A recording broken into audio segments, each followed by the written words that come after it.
Ça va, je suis bien rouge? Un petit peu, oui. Un petit peu. Allez, the sunburn. Ok, c'est parti. Jamie Cullum on PUREchannel. Thanks very much, Jamie, for coming. Ah, enchanté. Enchanté, enchanté. You're doing a tremendous show tonight. You're opening the Film Festival of Cannes. It's a great honour. I can't believe it. I don't know whether I feel glamorous enough. I'm gonna have to put on my suit later, you know. Suit and like some chains and. Yeah, gold chains. Actually, I'm all about the gold chains. Yeah. You've been rehearsing, I heard, in London and also today. Apparently, you're doing a New York homage. Yeah, well, basically, I think the guys who were organising this wanted something that was like New York, but not old-fashioned. So I came up with the ridiculous idea of doing a mashup of New York, and Empire State of Mind from Jay-Z and Alicia Keys. So that is what I'm doing. Yeah, you've been rehearsing and you're playing with two buddies of yours. Yeah, two musician friends of mine from London. We got together just the other day, went to my studio, had a few drinks and came up with the arrangement, and then we got on a plane and came to Cannes.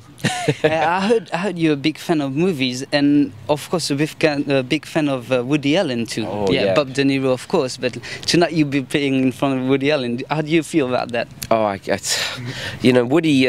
He's one of those artists that helped inform kind of who I am in a way. I didn't really know much about movies or art or culture or jazz before I started watching his movies, and a lot of his films kind of pointed me towards things that I like a lot now, like Bergman films and traditional New Orleans jazz, and just a love of cities and stories, and I owe Woody a lot. I don't know what he'll get out of me, but he should know that his films have made a huge impact on me. They really have. He's a musician too. Do you dig his music? I do. I went to see him live, and I played a concert, and I think although he's playing a very old-fashioned style of jazz, he does it with real passion, and he does it with a real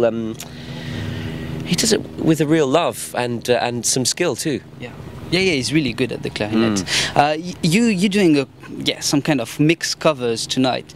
The covers has always been a part of your work. It struck me when I first heard All Along the Watchtower on the 20-year-old, and also fronting. You did that very famous Rihanna cover too.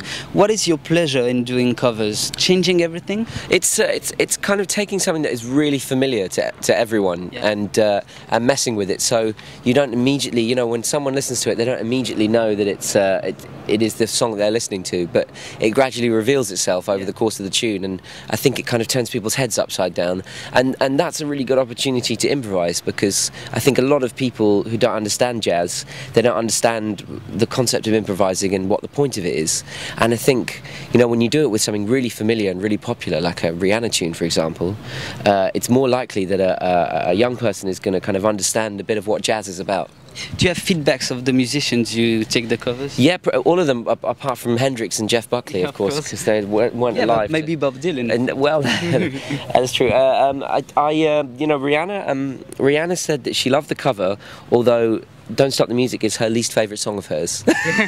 And Phil Selway from Radiohead, like the High and Dry cover, he said it's nice because they don't play it anymore, so it's good that someone plays it. And God, who else? And Pharrell, of course, he loved the fronting cover so much that we became friends. You were talking about jazz and understanding jazz. You do a tremendous work on that, because you are a radio host, and I want French people to know that they can listen on BBC Radio 2, Best of Jazz. What is your work on radio, and what do you love on radio? I come from Radio 2, and I think it's a tremendous way of I'm a radio person. My entertainment life, I watch movies in the cinema and I listen to the radio. I'm not a big TV person, so I love the radio. To be on the radio, it was never a dream of mine because I loved listening to radio, but I started doing it, the opportunity came up, and now I think it's as much part of my life as being a musician, because I get this 1 hour a week on a massive radio station to play John Coltrane and Tom Waits and Miles Davis and all this great music, Django Reinhardt, and to people who may not have heard it before, and it's a dream come true. Your last record is The Pursuit, am I right? Yeah. That's right, yeah. So you can buy it legally on every platform, and you'll be playing it in France. I want to say the date. Jazz sous les pommiers le 3 et le 4 juin, Jamie Cullum. Jazz à Vienne le 10 juillet, un petit peu avant le jour, la veille, Cognac le 9 juillet, et Juan-les-Pins, c'est le 20 juillet que tu joues. Are you playing with your musicians too? Yeah, I'll be here with my band, and it's an interesting time for me because we're doing some summer dates here in France, obviously, and around Europe, and Brazil we're going to as well. But during this time also I'm recording and writing my new album as well. So that was my last question. Composing and recording. Yeah, I'm recording. So I'm touring and recording an album at the same time, which is something I haven't done before. But I think it's going to be very beneficial because it means that I'm not separating the things out too much. Because playing live to me is so important. So hopefully a little bit of that live energy will be able to seep into the record. Yeah, because I must say this, you are the best jazz showman. So maybe Jerry Lee Lewis was not too bad. Yeah, absolutely. I need some petrol and a match, yeah. Yeah, but when you first started, I thought, gosh, that's jazz played by a rock man. You bump the piano, you use it as a percussion. Don't hesitate to play with your shoes and stuff like that. What is your pleasure?